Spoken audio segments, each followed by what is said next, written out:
የተወዳጇ ስዘምር የማትጠገበውና የማትሰለቸው የዘማሪ የምስራች ስምዖን አጭር የህይወት ታሪክ። ዘማሪ የምስራች ስምዖን ከአባቷ አቶ ስምዖን ቶላና ከእናቷ ወይዘሮ ምንትዋብ ደረሰ በጥር 30 1990 ዓ.ም በአርባ ምንጭ ከተማ ድገት በር ቀበሌ ተወለደች።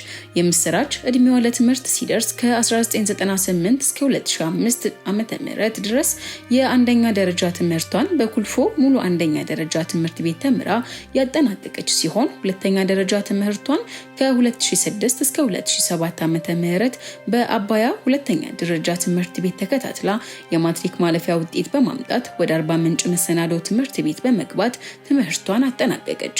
የምስራች በአርባ ምንጭ አጠቃላይ ሁለተኛ ደረጃ ትምህርት ቤት በክርስቲያን ተማሪዎች ህብረት ውስጥ ከ2008 እስከ 2009 ዓ.ም ድረስ የምትወደውን አምላኳን በተሰጣት የጸጋ ስጦታ በዝማሬና በስነ ጽሑፍ በማገልገል አሳለፈች።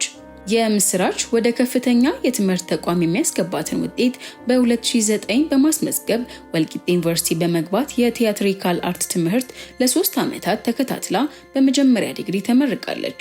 ወጣቷ ዘማሪ የምስራች ስምዖን በወልቂጤ ዩኒቨርሲቲ በነበራት ቆይታም በክርስቲያን ተማሪዎች ህብረት ውስጥ እግዚአብሔርን በቅንነትና በትጋት ስታገለግል ቆይታለች።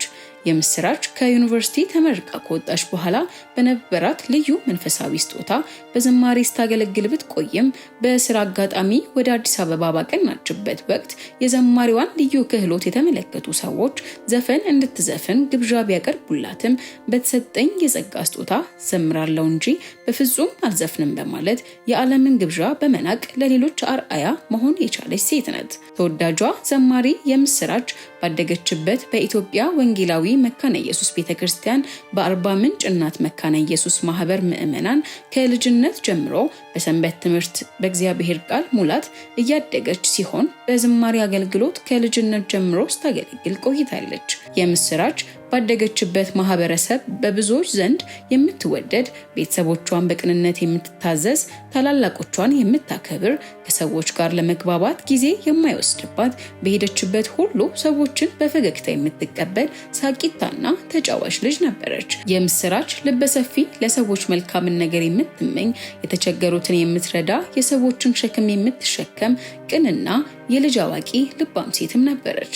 የምስራች ሰዎችን ሁሉ በአንድ ዓይን የምትመለከት፣ እውቅና ያልያዛት ትሁት የእግዚአብሔር አገልጋይ መሆኗን የሚያውቃት ሁሉ ይመሰክሩላታል። ዘማሪ ምስራች በስራ አጋጣሚ አዲስ አበባ በሄደችበት ለዝማሬ አገልግሎት ሙሉ ጊዜዋን በመስጠት በተለያዩ አጥቢያ ቤተክርስቲያናት እግዚአብሔርን በሀገር ውስጥና ከሀገር ውጪ በተሰጣት ጸጋ እያገለገለች በነበረችበት ወቅት ባጋጠማት ድንገተኛ የጤና እክል በሀገር ውስጥ በሚገኙ የሕክምና ተቋማት ሕክምና ጀምራ የሕክምና ወጪ በቤተሰቦቿ አቅም የማይቻል ስለሆነ ከሀገር ውስጥ እና ከሀገር ውጪ የሚሰበሰበው ገንዘብ በሙሉ ለእርዳታ ተደርጎ ለሷ ሕክምና እንዲሆንም ተደርጓል።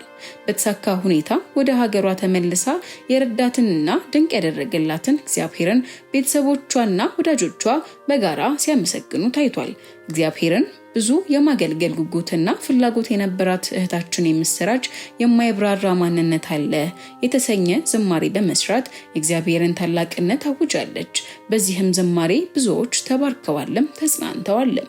የምስራች በህመም አልጋ ላይ በነበረችበት ጊዜ ከእግዚአብሔር ዘንድ የተሰጣትን ዝማሬ ለህዝብ ለማድረስ ዝግጅት ላይ ነበረች። እነሆ በዝማሬ ብዙ የማገልገልና አልበም የመስራት ራዕይ እንደነበራትም ስትናገር ቆይታለች። የምስራች ዝማሬ ለመስራት ዝግጅት እያደረገች ሳለች ዳግም ባጋጠማት ህመም ምክንያት በሕክምና ስትረዳ ቆይታ ግንቦት 25 2017 ዓ.ም በተወለደችበት በ25ኛ ዓመቷ ወደምትወደውና ወደምትናፍቀው ወደ ጌታ ሄዳለች። በመጨረሻም በእነዚህ ሁሉ ጊዜያት የምንወዳትን ልጃችንን እሙቲን ወይንም ዘማሪ ምስራችን ህይወት ለማትረፍ በገንዘብ በጸሎትና በተለያዩ መንገድ ከጎናችን ለቆማችሁ ትሁትና ደግ ኢትዮጵያውያንና ኤርትራውያን በሙሉ እግዚአብሔር ከሰጣችሁ ላይ ጨምሮ ይስጣችሁ። እናመሰግናለን።